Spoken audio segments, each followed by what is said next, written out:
everyone, and thank you for joining us for another edition of Power and Politics here on News 12. I'm Kurt Semder. Well, the first few weeks of 2022 have seen an uptick in gun violence across our city, with incidents seeming to pop up one after the other. In just recent memory, in the Bronx, an 11-month-old baby shot in the cheek while a suspect was shooting at another person. Then just a few days later, 2 NYPD officers shot and killed while responding to a domestic dispute in Harlem. And then a shooting in a place you'd least expect, at a hospital waiting room. Well, joining us this week to discuss this and other issues that are facing the city, Congresswoman Yvette Clarke of the 9th District in Brooklyn. And Congresswoman, thank you so much for being here with us. A lot to unpack this week. Looking forward to discussing it with you. Great to be with you, Kurt. I'm sorry it's under such horrible circumstances with respect to gun violence in our city. I want to send our condolences from the 9th District of New York to the families of Officer Mora and Officer Rivera, and all those who have been impacted by this outbreak of wanton gun violence in the streets of New York City. You know, Congresswoman, we went through those incidents just there. You mentioned the 2 NYPD officers. As a result of all this, many people are looking for answers, for solutions. So what was your reaction to this incident and the incidents that we were just laying out here? And what can be done immediately to help people feel safer? Absolutely. You know, it's unfortunate that it takes these jarring incidents in our city for us to continue the fight for gun safety legislation in the House of Representatives. We have passed legislation out of the House of Representatives, languishing now in the U.S. Senate, to close gun show loopholes, to do background checks, just the practical things that need to be done in a nation where, there's a gun culture. Unfortunately, in the city of New York, we know we don't manufacture guns. We know that these guns are being trafficked into our city. And so it is quite appropriate and much needed for us to have federal gun trafficking laws. And I know that Senator Gillibrand and myself, a number of members in the House of Representatives, have proposed anti-gun trafficking legislation. And we've got to get that over the finish line and into law, because as long as we have these guns just going through what they call the iron pipeline from state to state, across state boundaries into jurisdictions with strong gun laws, we're going to unfortunately continue to see incidents like these in our town. And it's something that we cannot become accustomed to. We have got to fight back. Let's talk about that iron pipeline, because I feel like politicians for years talk about this issue about, how are the guns getting into the city? You can't buy them within the 5 boroughs, so they do come in by some way. The iron pipeline, as you mentioned, is how it's often referred to. Just why is it so difficult to keep guns out of our city, especially the large volume of them that we've seen? I mean, the NYPD is confiscating on a regular basis. I think Eric Adams said the other day 6,000 last year alone were taken off the streets, yet they keep popping up. Why is this so difficult? Well, I mean, we still have very lax gun laws in our state. When you don't have the appropriate background checks, when you have loopholes for gun shows where people can pack up their vehicle trunks with purchased firearms and then send them on their way to be distributed in other parts of the country, this is what continues to be a plague on our society. So we've got to close those loopholes. We've got to ensure that background checks make sure that guns don't get into hands of those who have been purveyors. And we know who these folks are. But, we don't have strict enough, confined enough laws in place to really choke off the flow of these firearms into cities like the city of New York. There are states that border other states where, for instance, in Illinois, they have strong anti-gun violence provisions in their law, but states like Wisconsin and Indiana have very lax gun laws. And so they're flooded from, states that surround them.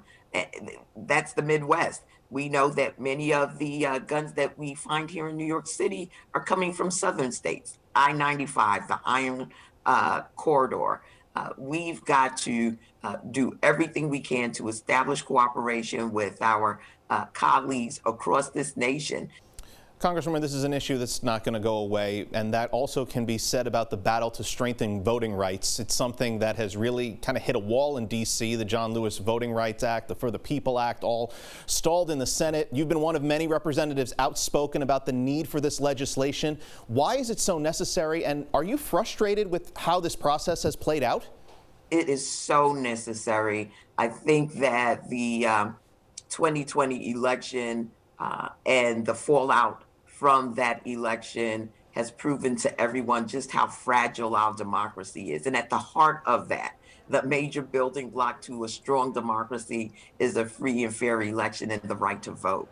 And what we're seeing and what we're witnessing across the country in many states is restricting of that right to vote, a voter suppression laws being passed in various states. And I say to everyone, we are the United States of America, and what affects those who are under these restrictive voting laws in these other parts of the state have a direct impact on the rest of us. It distorts the type of representation that we have in Washington, D.C. It distorts the will of the people through their votes. And so we have got to continue to press for the Voting Rights Act, the John Lewis Voting Rights Advancement Act, and make sure that we don't stop until we get fairness and justice in voting in our nation. Our democracy depends on it.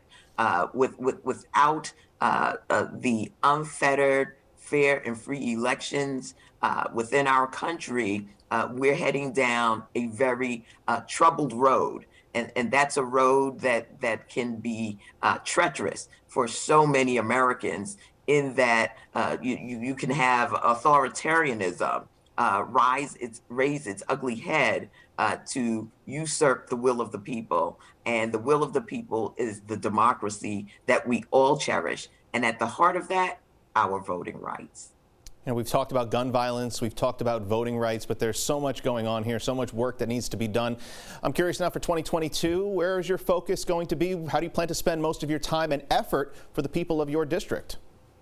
Well, there are some real imperatives before us right now in Washington, D.C. We continue to fight for voting rights. We continue to fight for Build Back Better, a way for us to address the issues that are current day, that we know we must confront, whether it's climate change or the opportunity for children across this nation to have access to universal pre-K, for parents to be able to have their children in a safe environment when they go to work, through childcare, tax credits, and through other means. We have to make sure that we address climate change, which is beyond an existential threat, but a real reality for many families in our city and across this nation.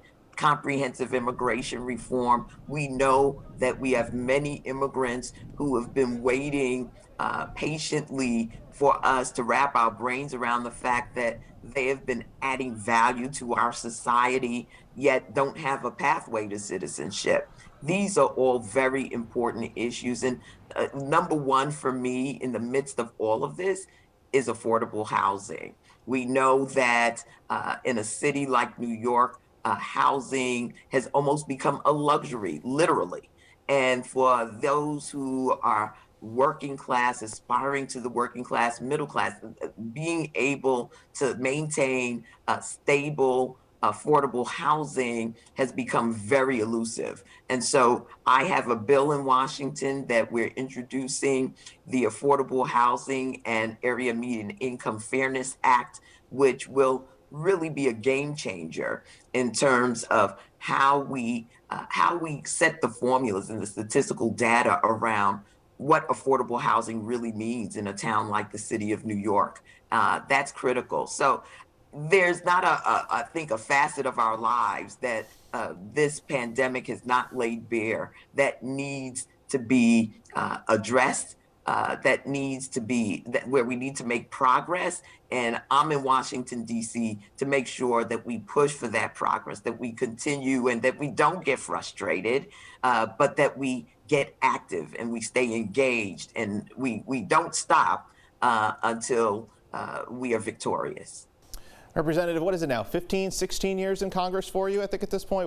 It's pretty. I just began my 16th year in the House of Representatives. That's what I thought. Congratulations on that, by the way. When you look back, though, what achievement would you say you're most proud of? Kurt, I have to say it's the Affordable Care Act. That was an epic and monumental piece of legislation that came through my committee of jurisdiction at the time. I was on the Education and Labor Committee, and we had a significant role to play in making sure that the workforce was built up to take on the challenges of expanding healthcare to millions of Americans. There's still much more work to be done in that space, but thank God for the Affordable Care Act when this pandemic hit. And it has made it possible for us to get treatment and access to many more people, not only in New York City, but across this country who didn't have access to health care. That's one of many accomplishments that I'm extremely proud of. And I'm looking forward to many more accomplishments in the next year and the years to come. And we're looking forward to seeing what the future holds as well. Congresswoman Yvette Clarke, thank you so much for being here with us this week on Power and Politics.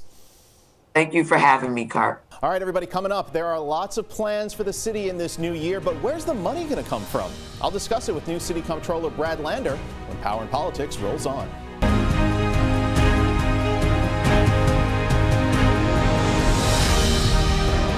Welcome back to Power and Politics, everyone. And our next guest is the new City Comptroller and former council member, Brad Lander. And we also discuss the increase in gun violence and what can be done about it.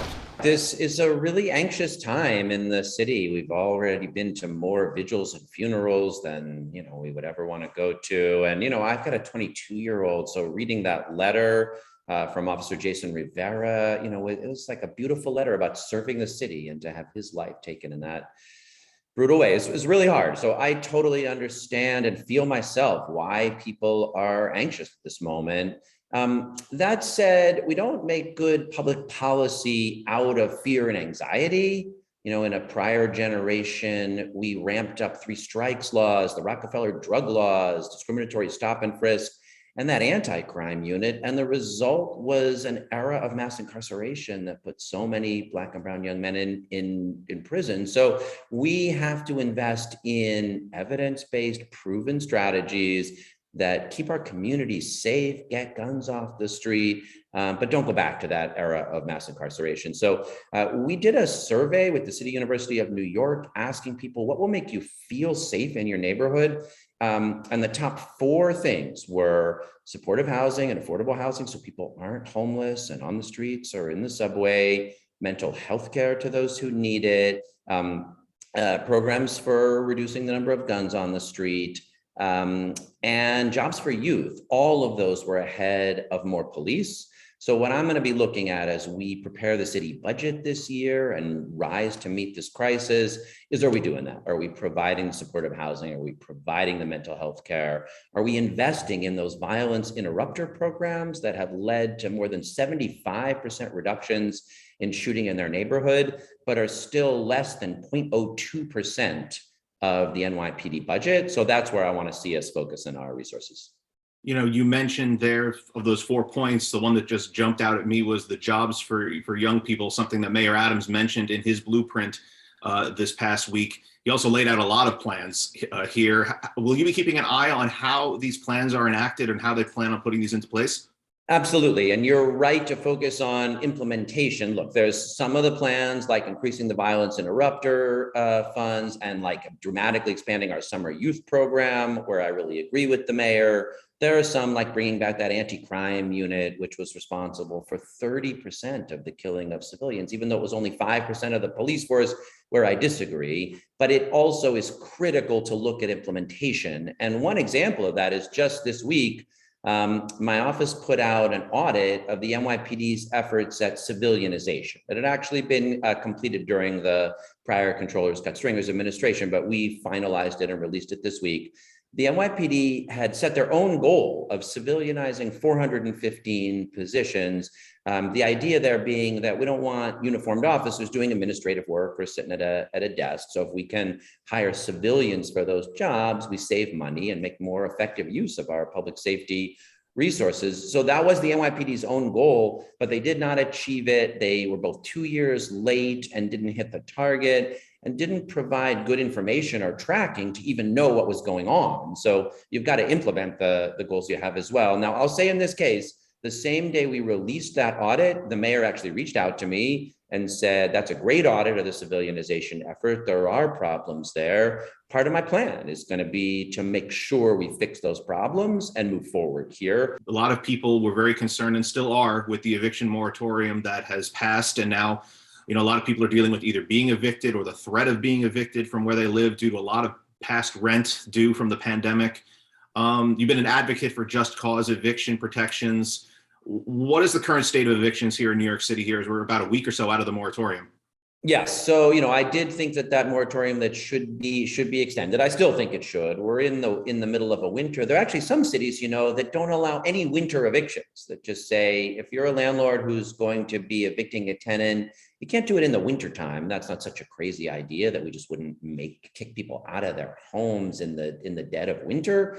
So I think it should have been extended a bit. Some people are taking advantage, and I would encourage people to know that right now there's no more money in the emergency rental assistance program, but if you apply, we're trying to get some more money in there. If you apply, you can extend your protections under the eviction moratorium. So reach out and make sure you apply for ERAP, and that can extend those protections.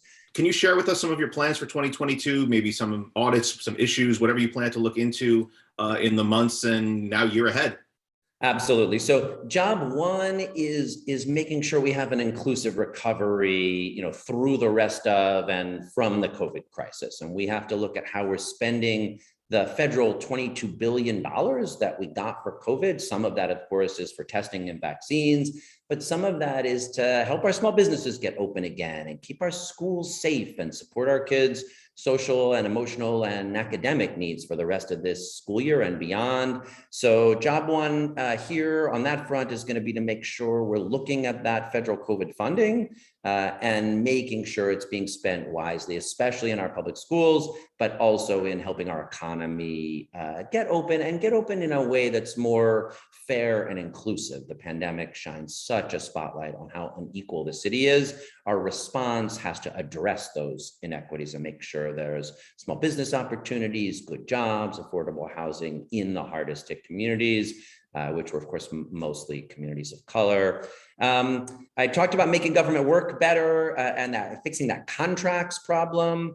And then we also want to start looking at long-term crises. This is an anxious time. It's just easy each week to say, oh my God, what are we going to do about the thing that just happened? And we have to do that. But we also need to pay attention to how we're getting ready for future crises. We saw in this pandemic what it looks like when you're not prepared. We know the climate crisis is not just coming, it's already here. It took lives last year in Hurricane Ida. So we're starting to dig in on what our city can do to be more prepared and resilient in the face of climate change. And that is a big chunk of the work we're going to be doing in this office in the year to come and for all 4 years. Still to come, a breakdown of Mayor Eric Adams' blueprint to end gun violence and what other elected officials are saying about it. Stay with us. Welcome back, everyone. And after the city was hit with back-to-back instances of gun violence, including the fatal shooting of members of the NYPD and the shooting of an 11-month-old baby, New Yorkers and elected officials alike have been crying out for a solution to stop the violence. Now, Mayor Eric Adams has released what he calls the blueprint to end gun violence. He says it involves immediate intervention and long-term prevention. 30 precincts in the city most affected by gun violence will be given additional resources, enhancing current public safety units with new neighborhood safety teams, and stop the flow of illegal guns into the city by expanding the Gun Violence Suppression Division and the city's partnership with state police to stop gun trafficking. New York City has come a long way, but we did a lot of hard work to become America's safest big city, and we are not going to let that slip away. Not on my watch. You have my word as your mayor and as a fellow New Yorker.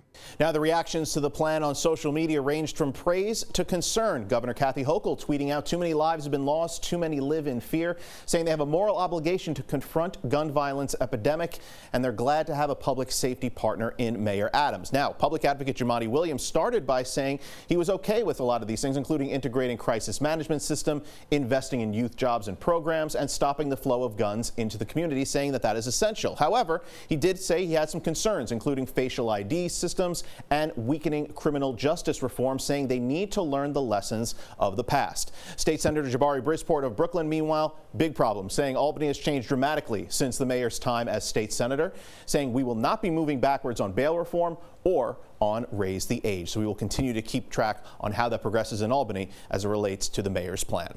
All right, everyone, thank you for joining us this week on Power and Politics. I'm Kurt Semder. Have a great rest of your day.